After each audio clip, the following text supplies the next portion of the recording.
Hello and welcome back to NoBS. Today we return to talking about one of the biggest comic book heroes out there and one of the good female-led superhero movies and series. I'm of course talking about Wonder Woman. Wonder Woman has come into the news recently this week as there's been talk and discussion about how the new movie is going to be released and what's going to happen to it and its fate. Basically, the movie has been delayed since this summer. This was one of many blockbusters that had to be delayed in 2020 because of the pandemic, of course, amongst other crazy events that have been happening this year. And yeah, one casualty, one big one is the box offices. Nobody's been going to movies this year. Movies aren't even coming out very much anymore. Aside from some side releases, some smaller films have been going straight to streaming. And that seems to be what is happening with Wonder Woman as well. Now, this is a big deal for a number of reasons. This was supposed to be a big Hollywood blockbuster. This was supposed to be the biggest DC movie of the year. This is their big comic book follow-up to Wonder Woman, which was a big hit as well. The original Wonder Woman movie came out a few years ago and made over $800 million.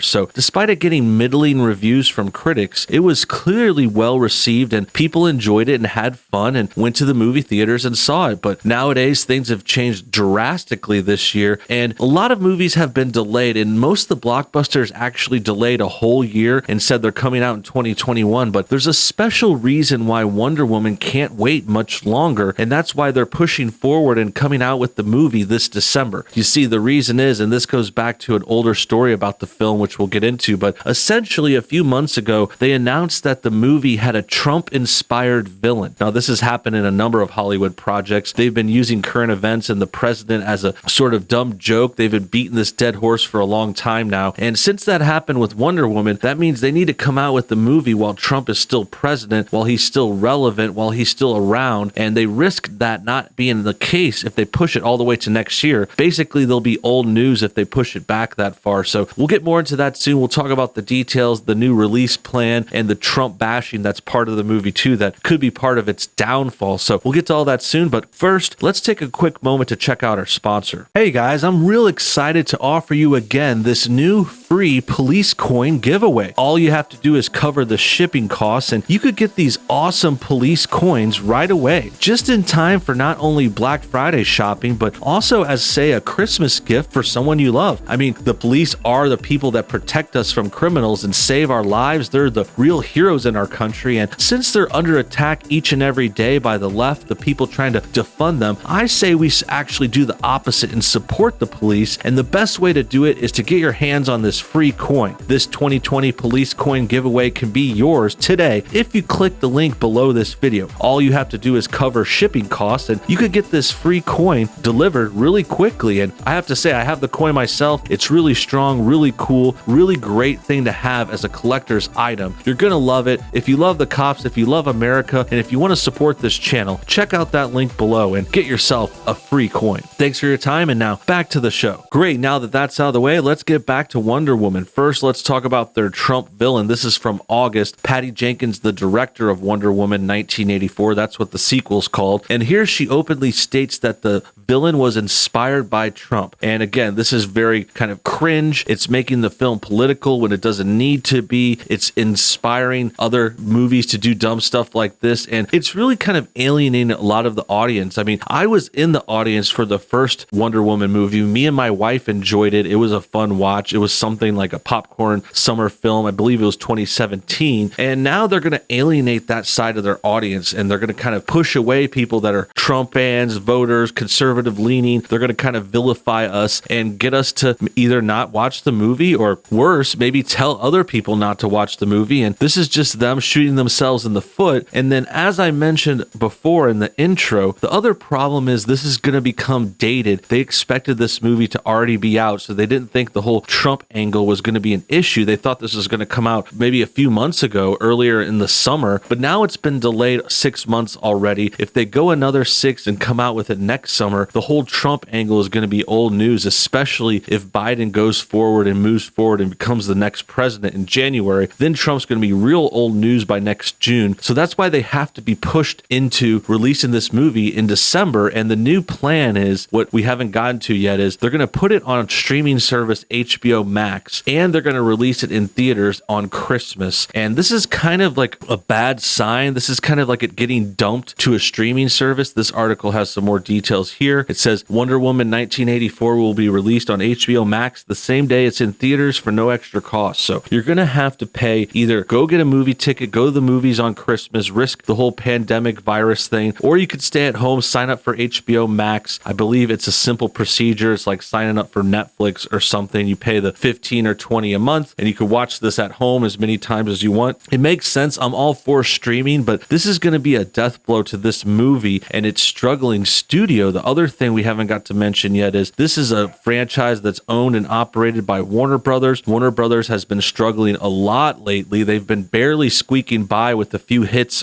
in its DC movies. Aquaman did pretty good, but Justice League was a big failure. Wonder Woman was pretty good, but then Birds of Prey was a big failure. So the DC universe has been a mixed bag, to say the least, and their studio is really struggling because of that. That's why they've had to do things like fire a lot of people that work at DC and DC Comics. The whole franchise and the whole company was bought out by AT&T, who also owns HBO Max, and they're doing this whole kind of restructuring of the company and their models, and that's why it just doesn't look good for Wonder Woman. And I think it's partly and majorly to do with their Trump bashing, them getting political, them deciding to not stick with the whole superhero angle and not focus on politics, make movies for everyone. They instead switched over to an anti-Trump thing that caused their movie to get dated really quickly and make those delays even worse on them. For example, other movies that were supposed to come out this year are probably going to be fine next year. They're not going to be dated. Like, for example, one of the first ones I heard delay for a whole year was Fast and the Furious. That was supposed to come out this May. They immediately delayed it a year, and that was pretty bold. I thought that was strange, actually, when it happened back in the beginning of this year. But now we're looking back, and it's like, yeah, that actually makes sense, because they tried to release some other movies this year throughout, and besides like maybe like a Trolls movie, there was a Trolls 2 movie, but that was a lower budget, like a streaming movie for kids. That was easier to make their money back. But with Wonder Woman, they need to make like $600 million to turn profitable on this. They spent $200 to make the movie. They've probably got $400 also invested in the advertising. So they need $600 to just break even. And I think that's very, very hard. That's not going to happen. It's very unlikely. That's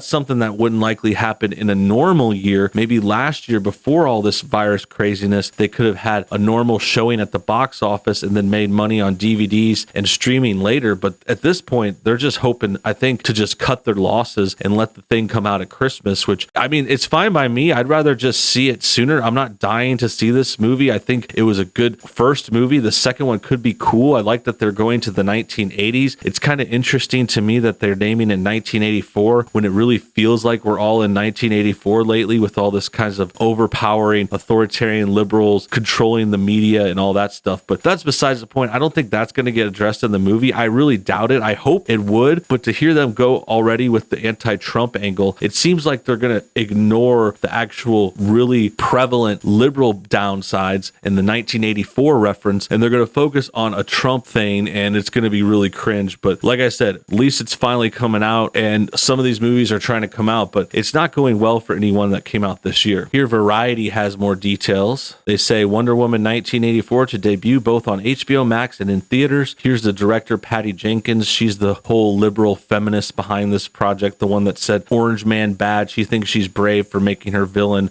basically a Trump villain, which I think is kind of cringe, and it shows how just kind of how crazy these people are about Trump, how he drives them crazy and makes them think that he's some kind of supervillain when really he's just a politician they don't agree with. Audience will get to see Wonder Woman 1984 on Christmas Day after all. After much speculation, Warner Brothers announced the superhero sequel will debut on the streaming service HBO Max on December 25th, the same day it will open in U.S. movie theaters. Internationally, where HBO Max is not available, Wonder Woman 1984 will premiere in cinemas 1 week earlier on December 16th. The film will stream on HBO Max for a month at no additional cost to subscribers. As we navigate these unprecedented times, we've had to be innovative in keeping our businesses moving forward while continuing to super serve our fans, said Ann Sarnoff, chair and CEO of Warner Media Studios and Networks Group, which includes Warner Brothers Pictures. This is an amazing film that really comes to life on the big screen, and working with our partners in the exhibition community, we will provide that option to consumers in the U.S. where theaters are open. We realize that a lot of consumers won't go back to the movies due to the pandemic, so we also want to give them the option to see Wonder Woman via our HBO Max platform. So this is about the dual release. This is the kind of thing that happens when you become part of the liberal media who's been kind of changing the script this year. And I think that's what I kind of get out of this article. It's kind of like a get what you get kind of situation, because Hollywood is deeply in bed with the left. The politics on the left are the ones that kind of overhyped this pandemic to kind of sway the election. They caused a lot of other crazy things to happen this year.